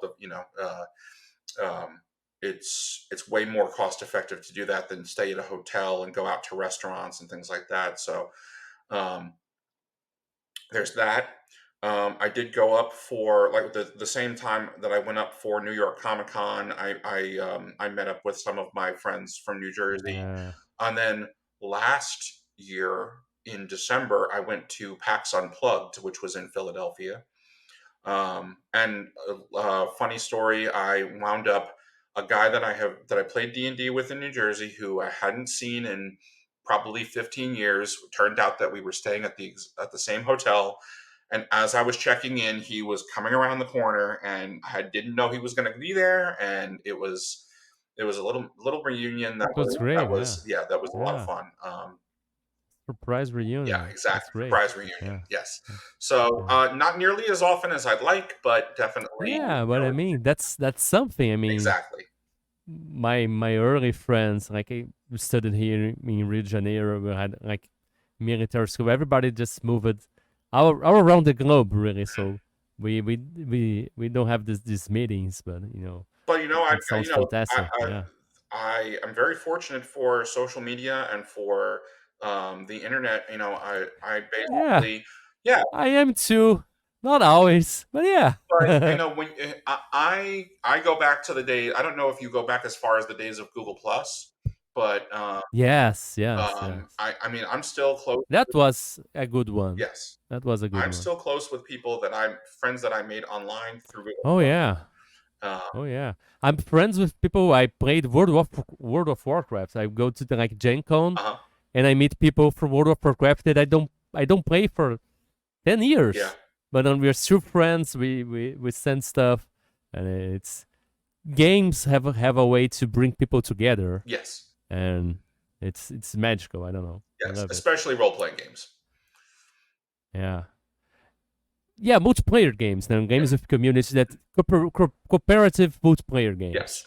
And Yeah. I definitely lean towards my interests are much more with cooperative games. Even if they're board games or card games, I would much rather play a cooperative game than a competitive one. Yeah. Uh, Yeah, me too. yeah. I'm not so good with competition. I'm getting way better than I was as a kid. My kid is terrible with this. I think it has something to do with autism and this all or nothing mentality. But I yeah. I'm way better than I was when I was younger on Oh this. yeah, and I was never really I mean, I never really I guess you could say I was a sore loser. Uh, I yeah. was, for sure. Um, Yeah. like Magic the Gathering, like I got to the point where I was just like, why am I setting myself up for all this stress and heartache and hard feelings with people that I call my friends? Like Yeah. I don't want to play a game where, Black Lotus Channel Fireball, you're dead. Like and it's turn one. Like, I mean, of course you can't do that Yeah. anymore, but or like red elemental blast, I destroy your red card. Like it just always seemed like Yeah, it's too yeah. it's like petty and It's too snipey and like frustrating. yeah, Like it's always one frustrating the other yeah, every turn. yeah. And like I that. would much Yeah. rather I would love to use the rules of Magic the Gathering for something cooperative, like Oh yeah. playing against the game rather than playing against each other. Yeah, there should be something like this, like the Wizards unites against like a big enemy that's like autonomous, like a GM's enemy. You could like a big deck, a big tower deck Yep. would be like this powerful demon that comes Hmm. and every like 3 to 4 mages unite to face him. That could be a new model of play for Magic. I don't know. Yeah. Greg, do you have any other hobbies besides role playing games? Even though role playing games is kind of a hobby and kind of something you do as a work of art too. Yes. Do you explore? So I mean, if we're sticking to games, really, No, uh, anything, no, thing. anything. But I mean, Like, if I continue along the games category, I mean, mm-hmm, I grew up with console games before I grew up with role playing games. So I started with mm-hmm. Nintendo, Super Nintendo, and so on. So I was playing console games before I was playing tabletop, um, and I do still. Have you been playing anything now? For the last year or so, I've been playing this platform roguelike thing called Dead Cells. Have you ever heard of that before? I think I did. So it is Yeah. it is procedurally generated. So every time you play, it's all randomized, and it's a 2D Oh. platformer roguelike, but it is very very hard. It is you get like you can max out at like 4 health potions. You have 2 lives, and if you die, the whole thing starts over. There's no saving. The only thing that gets saved is what you might find. So you might find a certain bow, or you might find a certain sword, but that's all that gets saved. So your progress, as soon as you die, you start at the beginning again. And Mm. it's um, it's interesting, and it's part of why I keep playing, but it is very hard, and I have made very slow progress. It looks amazing. Yeah, Oh, yeah. I've been playing that one that's like a roguelike to Hollow Knight. yes, I did give that a try. I should probably go back to it, but I think I got distracted, and but I yes, I did start it. Yeah, I just started. It's very fun. This looks kind of similar, but way more stuff. Way more stuff, way more intense. And also I was looking for something to scratch the nostalgia itch with Castlevania, and they have a whole Oh yeah, Castlevania expansion on it. So you there's a whole yeah, stage that is Dracula's castle. You actually you hit it twice. So you go through it once, you fight and defeat death, and then you wind up hitting it a second time and then go up against Dracula. And so far, because Dracula goes through, you kill him and then you have to kill him again. So I haven't quite gotten to that far yet. yeah. That's a lot of stuff I'm seeing right now being sold here for Nintendo Switch or PC, and I'm like, should I try this? I don't know. Oh, it's And it looks dangerous. cool though. I mean, Yeah, it's a lot of yeah, fun. But be prepared. yeah, It yeah. might It runs on Mac too, so okay. suck. Yeah, it looks like the. I love this graphic, like pixel art, but it's very well made. Like Yes. pixel art of today, it's something like I love it. Classic pixel art, but no, this stuff that make today is amazing. So before we got started, Looks I was scrolling incredible. through your list of previous guests, and Mm-hmm. you had Raul Volpato on. Yeah. And I commissioned him to provide some pixel art for Shadowlight and Persona. Nice, Yes, nice. some He's very good. yeah, Yeah. some character icons, some weapon icons to put into slide decks that I can use to help teach people how to play Shadowlight and Persona. Yeah. Yeah. And have you ever seen yourself drawing from these video games and console games you play to create something for RPGs? Like you, as you're hiring how to make pixel art from your games, Well, do you draw from? I think that it just was a question of, I had gotten very involved in the RPG community on what used to be Twitter, Mm-hmm. um, Yeah. and that's how I found Raul. So I saw the art that he had done previously, and he's definitely incredibly talented and good at what he does. And I decided that because I wanted my slide decks to be visual, and I wanted them to, and I guess um, there was a certain part of me that was thinking back to Final Fantasy and that look of Final Fantasy of your heroes stacked on one side and your monsters stacked on the other, and so I actually designed slides to look like that to demonstrate what encounters would look like, what different types of challenges would look like that would you might see in a Persona game. So as far as visual inspiration, it was Final Fantasy. I was like, oh, okay, well, how do I pull that off? And then I started seeing Ravel's content, and I was like, well, then I just commission him. Awesome. Yeah. Uh, Craig, all the things I like to ask is about, the weird. The podcast is all about, being the weird. And ask, what is your vision of what is weird for you? And how do you maybe explore that in your work and in your life in general? Do you explore weird ideas and weird experiences? I mean, I sort of. I mean, I think the weird part of me is that um, if I encounter people that like the same things that I do, like I'm going to talk about them, and I'm going to talk about them and talk about them and talk about them until you tell me to stop.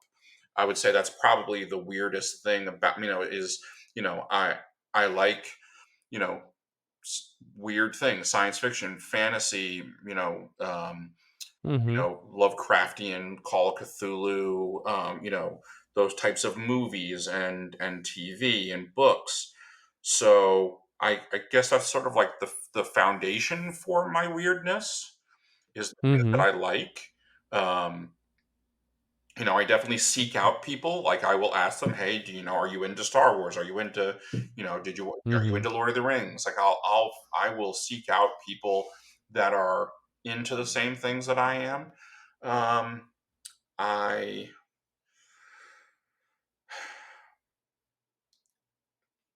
I mean, Yeah.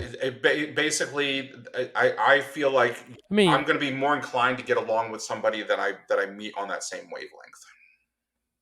yeah, for sure. And have you ever tried, to have these weird experiences? And have you ever do you have any experience with meditation or deep meditation or I have I hypnosis have or tried trance? meditation and I have bounced off of it. I I suspect that I am some flavor of neurodivergent. I've never been formally diagnosed or assessed for anything Mm-hmm. along the lines of ADHD or autism.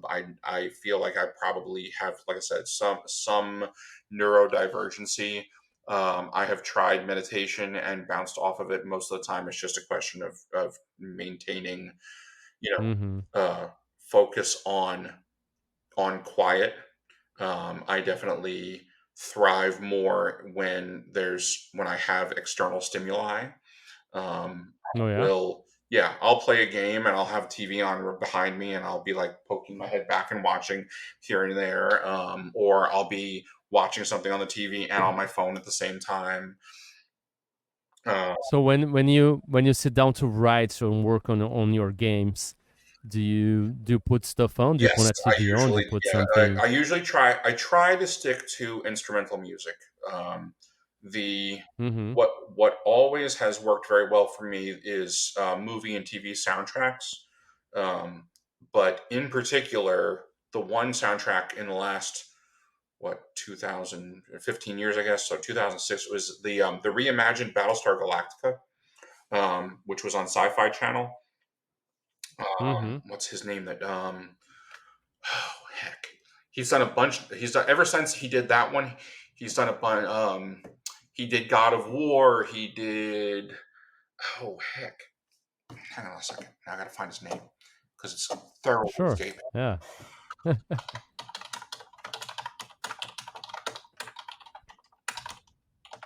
And when you sit down to write, do you have a routine? Bear McCreary is it? Who? Bear McCreary.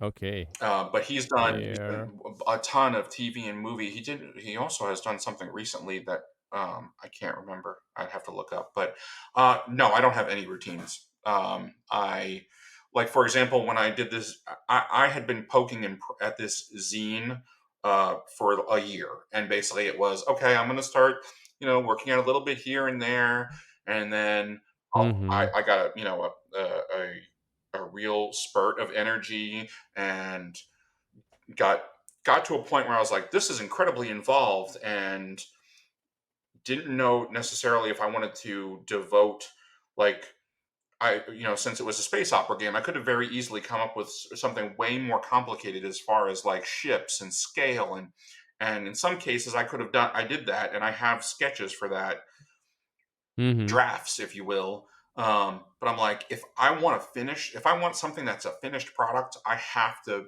focus on what's the minimum that I want in this thing to get it to say that it's done. And so I did a sprint for all intents and purposes on it in the last 2 weeks. So I'm usually pretty motivated by the opportunities to show it off in person.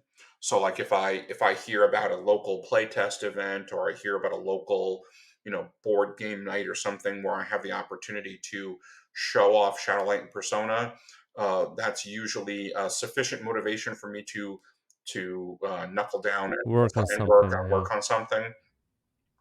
So Oh yeah. so recently, I made myself new business cards. I made myself a little promotional bar coaster. I made my zine. So that's really my aim has been to what can I put in front of people that is something resembling uh, finished product that's playable also, that's functional. I want functional, I want aesthetically pleasing, that I'm capable of managing on my own with my own skill and my own level of budget. Like printing this zine, I'm weighing like, do I go to a local place, do I go to a big printing house like Nixam? um, Mm-hmm.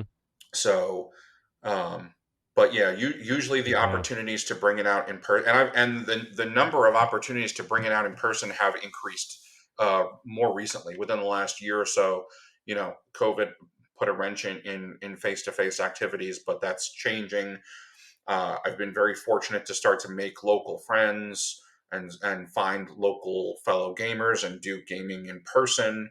So as a result of that, now I've been gotten the impetus to start putting together some more polished, professional looking products to get in front of people. Yeah, that's great. It's a great motivator.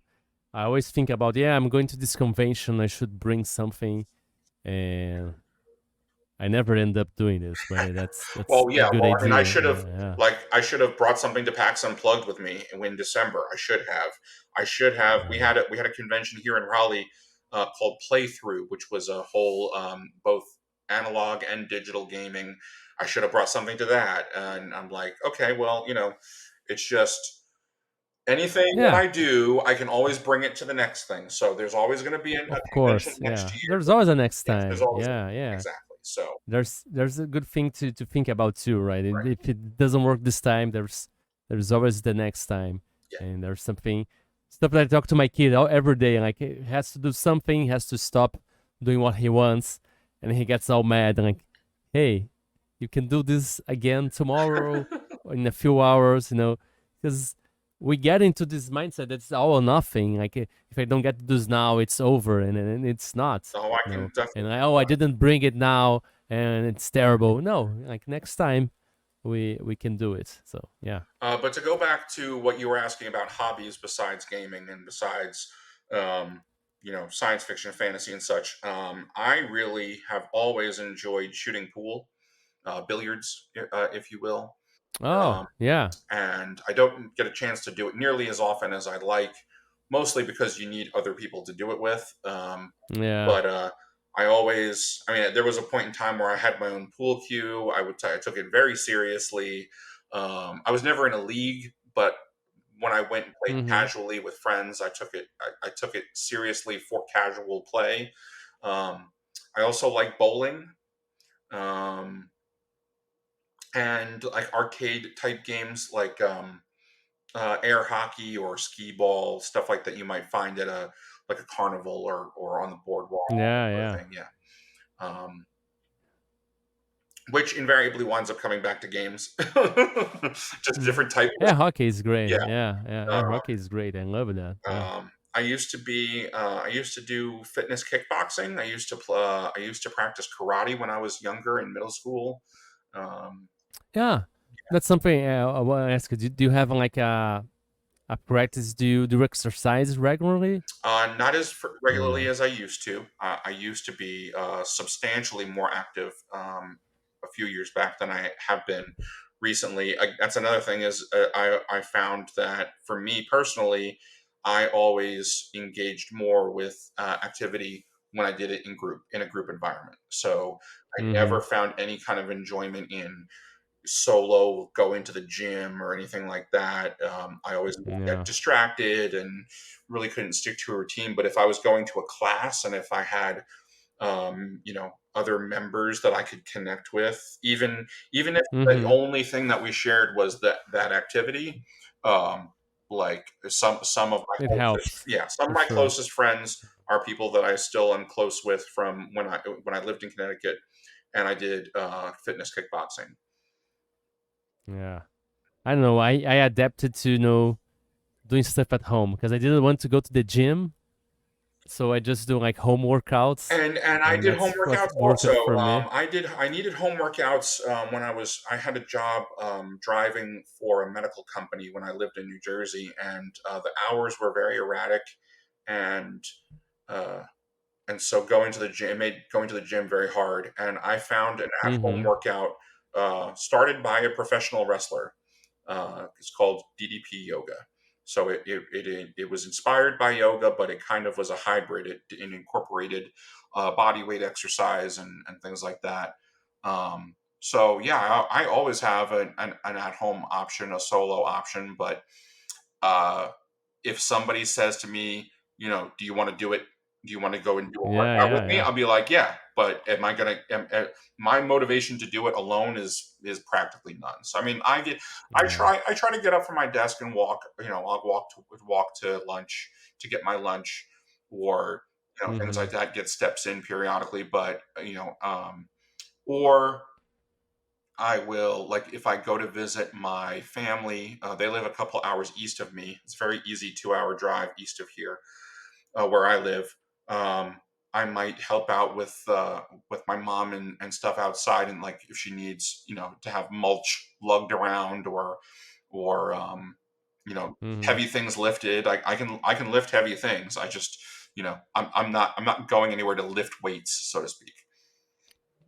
And do you feel any difference? Because you said like one of main adventures is imagination, and creativity. Do you see any difference when you were able to work out more regularly than when you're not able to do some exercise or some physical No, actually, work, or no? when I was exercising, working out regularly, really I found myself not as frequently. Like it was a question of where I directed my energy. So really, imagination, creativity, gaming, all that took a back seat when I was full tilt into kickboxing. So but then we were really spending a lot of time on that.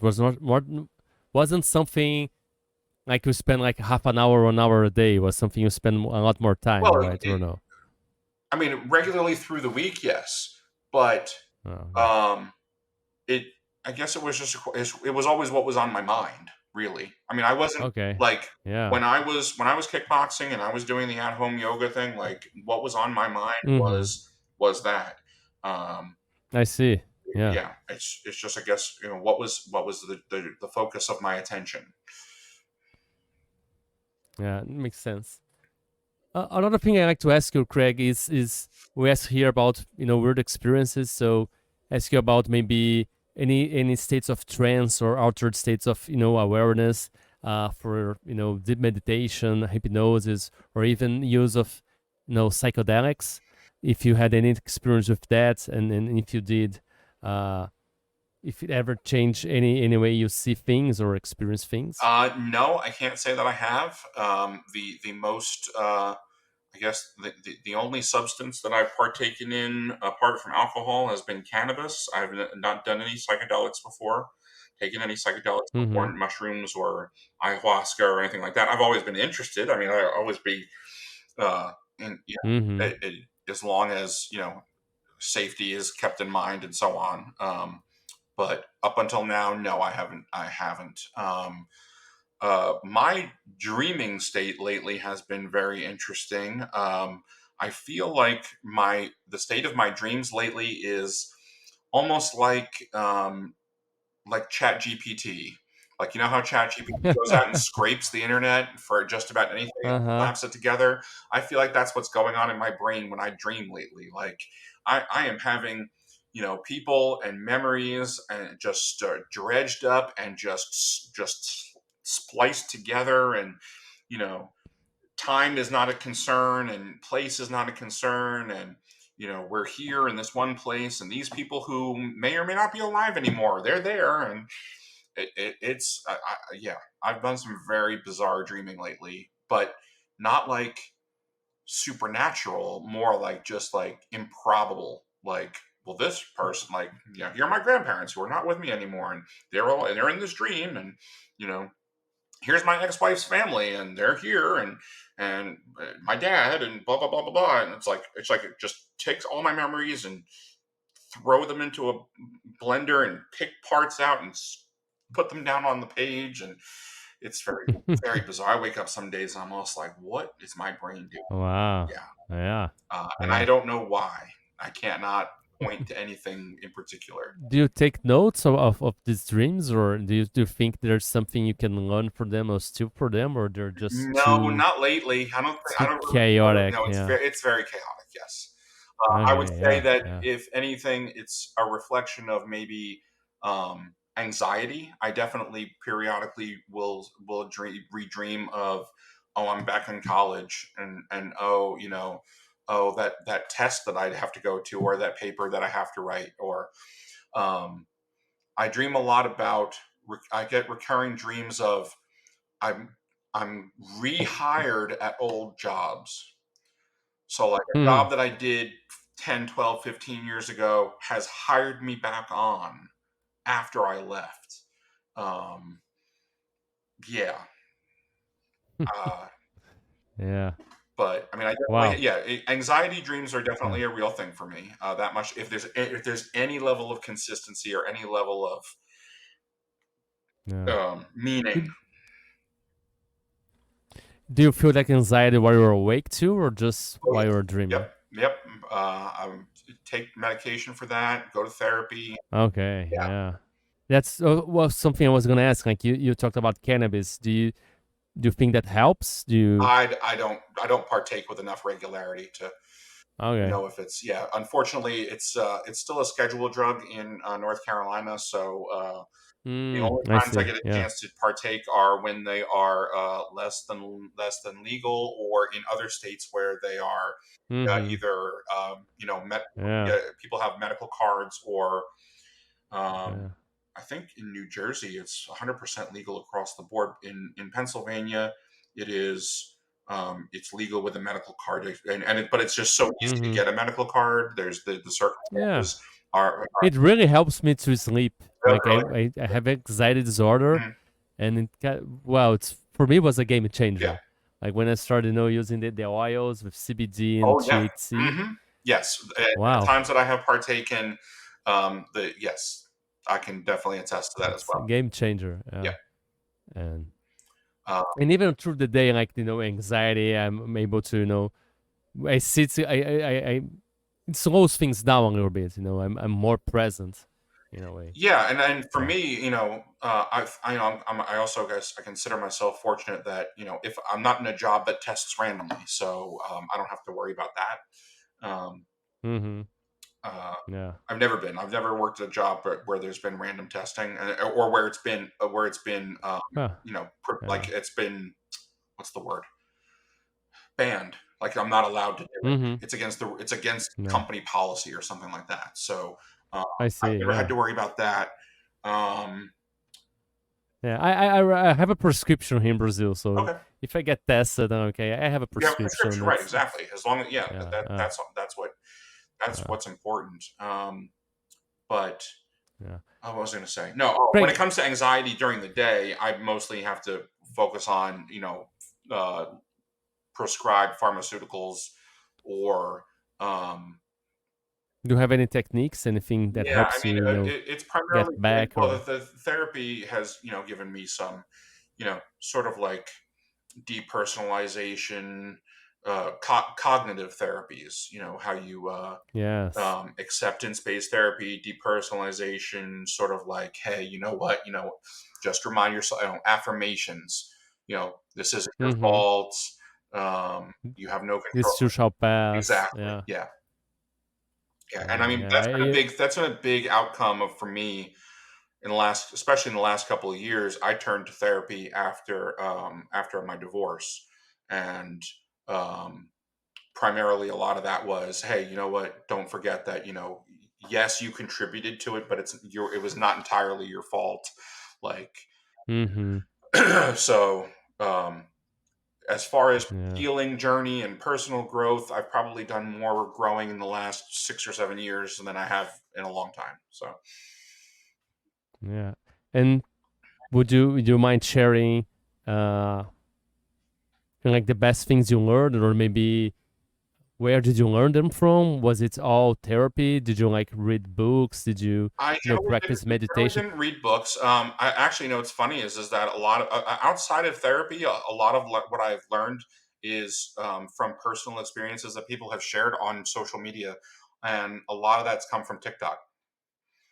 People turn to TikTok and share their experiences with anxiety, Mm-hmm. depression, neurodivergency, and I've definitely found that I have identified with people that have shared their experiences. So Mm-hmm. it's good to know that that You're not that alone. I'm not Yeah. alone, that they're not unique to me. But for me, the biggest thing that I get out of therapy is I'm an external processor. So if it, I get a great deal of peace by, especially when it comes to things that I'm working on, projects that I'm working on, um, talking them out. So when I'm in therapy and I get a chance to talk my problems out, it's a big help because I get them out of my own head because I don't ruminate, I don't overthink. Um, even if the problems aren't solved, just externally working on them outside of my own head is usually a big help.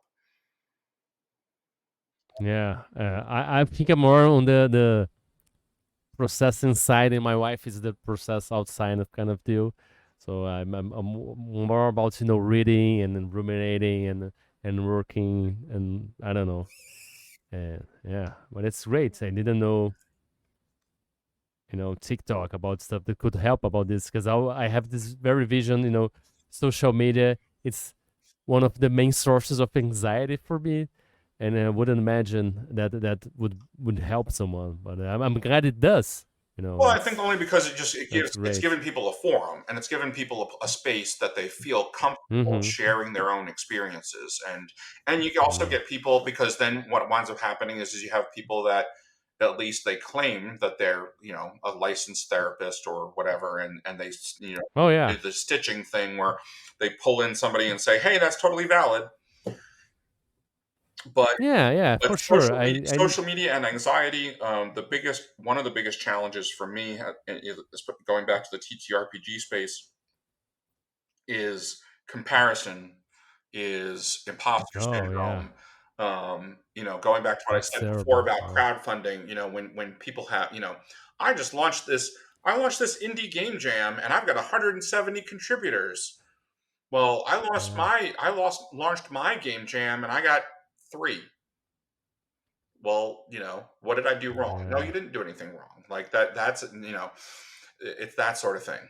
That has been, if to connect Yeah. multiple previous talking points, It's struggles as a game designer has definitely been, well, how do you overcome you know the need for external validation? I mean, yeah. it's a hobby that is inherently Social. requires in external engagement.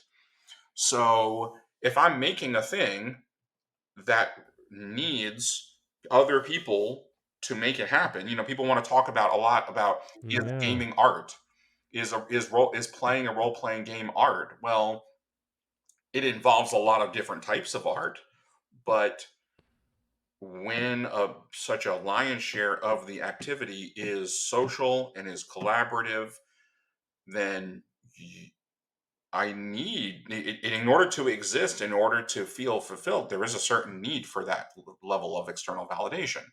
Um, so it's been a constant challenge to say, Yeah. hey, I'm going to create It stuff that balances everything. Yeah. balances everything, but I'm going to create stuff that I want to make and Yeah. that makes me happy. And if other people like it, great. And if not, that's no big deal. But I'm not going to shut up about it. Yeah. And I think the thing for me, I always had this thing too, like making stuff and seeing, and then people make a Kickstarter, and then in a day they have $100,000, and they're like Oh yeah. screaming into the void, and you get 10,000, and then like you want to make more art, you want to do more, but you can't, and it's gonna be frustrating. Uh, but I think what got me is like I tried to focus on the process and loving just making the stuff, Yes. and not trying to worry too much about what it will end up being. I mean, it's great. I love when like you make the thing and you see it get into the hands of the people all around the world. When you see someone in Korea reviewing your game, and it's something magical for me. But I try to. It's all about what you see as success, right? What's your perspective of success? Is it recognition? Is it money? Is it awards? Or is it making the thing that you wanted to make. Right. And right? Or for sure, I'm not interested in money. That I, yeah, I make, I make the thing that I want to make. If other people play it, cool. If other people make their own things with it, cool. But at the end of the day, I've made my own thing, and I'm making something that I'm happy with. And exploring stuff that you want to explore. You want to explore things. You want to explore. Experiment with game design ideas you want to explore. Yep. And maybe try to satisfy your thirst for success in the way you make the thing, and then let it go, and whatever happens, right? Yep. I think that's how I was able even to come back and write more and produce more, and not be so worried and dominated by anxiety, right? Yep. Because otherwise, that's all you're thinking, and you can't do anything. Yeah. Craig, we're talking about a bunch of stuff. We're almost at 2 hours. So I want to, jump into the last questions, which are more whimsical, and more about maybe personality or tastes, and you exercise a lot of your creativity and imagination. So the first thing I'd like to ask you is that if you could live in any, fictional world, be it from, games, from movies, from cartoons, from literature, where would you choose to live, and who would you be in that universe? Star Trek, 100%. For final answer. The idea of an advanced technological society that has escaped poverty and racism and war through collective action and cooperation. And it's funny because people have said, like, we could, if we had replicators today, we could solve world hunger. No. The replicators don't solve world hunger. We solve world hunger by treating each other with basic human kindness and respect. And then we get replicators, and then they solve world hunger. Like, because if we had replicators now, it would be like Tesla. Like, it would be some billionaire would own it, and they would gatekeep it and walled garden it, and it would be terrible. So yeah, now certainly I wouldn't want a global catastrophe to be the result that people, the impetus that people need in order to start caring about each other. But I mean, that's what happened with Star Trek. So that's where we're heading anyway. So it is in several. We are the right path. We are the right path. It's a little sticky because I mean, the right wrong path. People are going to suffer along the way, and that really sucks. But yeah, it's terrible. I mean, I was just watching, beginning watching Strange New Worlds, and there's episodes when they go to this Earth and they don't have money, and everything's about money, and learning about how to deal with that. Right. And yeah. Or like religious differences and intolerance, and they do things that way, and that's wrong, and they do things over there, and that's wrong, and we're right and they're wrong. It's like, maybe not. I love this question that, like, okay, you're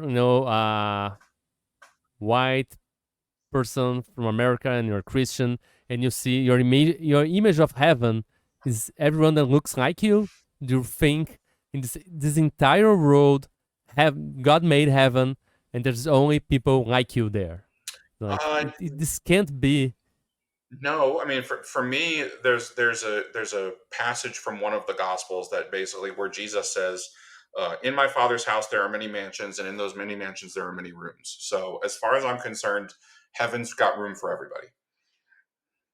Yeah, but I mean, there's some religions that say, "Oh, only people that act exactly as we are, dress as we do, love as we love, eat what we eat. Yep. That's the only people that go to heaven." No, that can't be. Like, look at the world; it's too vast, too many different people. It's only you. Yeah. Only you are the ones. Really? well, And Jesus, but anyway, Jesus, the who? historical Jesus was a Levantine Jew that lived in the first century AD. You know what? There was a stop on the Silk Road. He experienced cultures, from the Far East. He was way more diverse and inclusive and progressive Oh yeah, than people want to paint him or portray him as. yeah.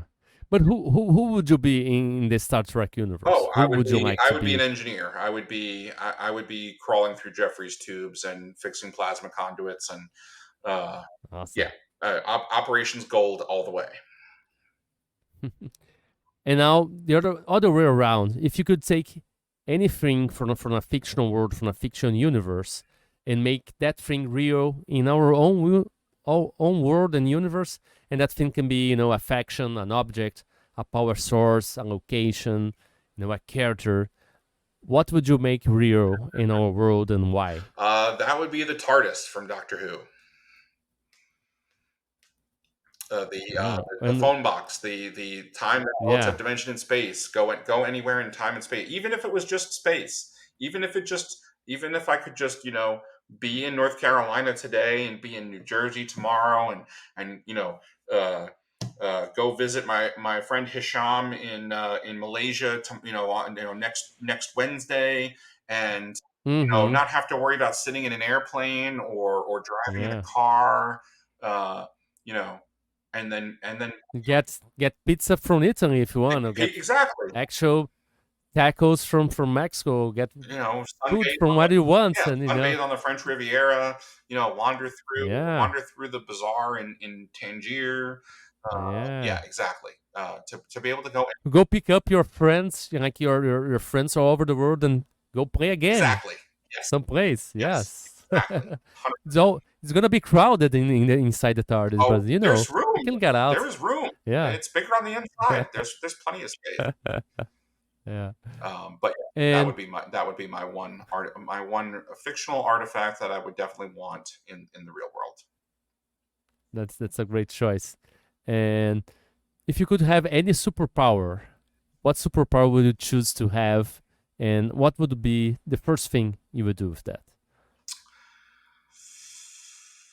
Probably so in X-Men you have Forge, who is the kind of like the technological his mutant powers is he can basically build any device that he wants to. At least that's Mm-hmm. my understanding. I never really read any of the comics. I only know him from the animated series. Um, but that would definitely be like if I had the ability to like, okay, somebody needs, you know, a way to, we're on a boat, we need to desalinate water. Okay, well, I'm just gonna build it, or we need to cross this chasm. Okay, I'm just gonna build the bridge. Like, just the ability to construct any device. Obviously with materials on hand, but you take materials on hand and you make them work to do what you need to do. Nice. That's a good one for sure. Can do a lot of stuff. Yep. Yeah. And uh, what's finally the last question I have for you is: do you remember the last time you felt really happy? Just grateful for being here and being alive. And if you do, can you tell us when was that and what is that you were doing? Well, it's interesting that you asked that because I would say that the last time I felt really happy was when I made my zine. Literally, like when I got it to work, because I was really beating my head against.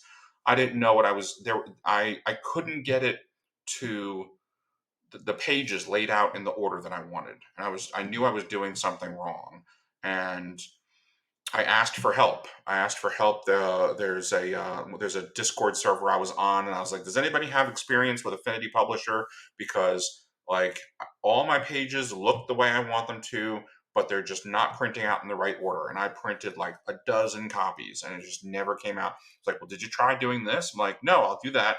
And they came out in the order I wanted them to, and I came up with the right number of pages to have exactly the number.